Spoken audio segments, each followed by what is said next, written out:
What do you do if they accidentally cut your bangs off? His bangs were actually all the way down to his eyebrows, but they went ahead and lined them up. So now we have to figure out a cut that's going to suit him best while he grows out. Alright, so we're actually going to be doing a mid-skin fade on him. The reason why we're going with the skin fade is because he's got so much weight in this area. I really want to be able to fade this up and make it smooth transition from the sides into the top. That way we can eliminate a lot of this weight on the top. So I have my bottom guideline. Now I'm going to debulk the rest of the hair with the 1.5 guard, just going straight off the head.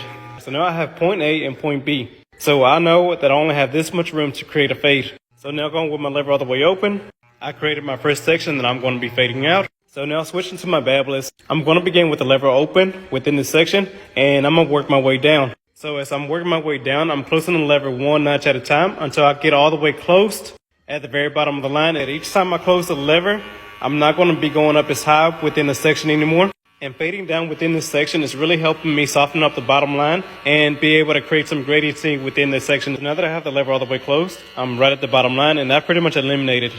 But as you can tell, he has really sensitive skin, so it gets irritated just a little bit. So I'm not really going to go back in detail anymore. I'm going to let the irritation settle down a little bit. So I'm going to move on to my next section, and at the very end, I'll go back and detail a little bit more. Because if I were to stay here and keep on trying to detail with the irritation, I would just keep making the skin redder, and I would get lost, and I would end up pushing the fade up way too high. So I created my next section with the number 1 guard with the lever all the way open. And once again, this was point B, so I didn't go past that. I stayed right below it. And to be able to start erasing this line, let's go ahead and close the lever all the way. So what I want you to pay attention to is that this side is pretty much already faded just by going with the number 1 all the way closed. My darkest area is within this section, so that's going to be my main concentration. So I'm just going to go ahead and jump in with the half guard with the lever halfway closed. And I'm just going to be point cutting at about a 45-degree angle.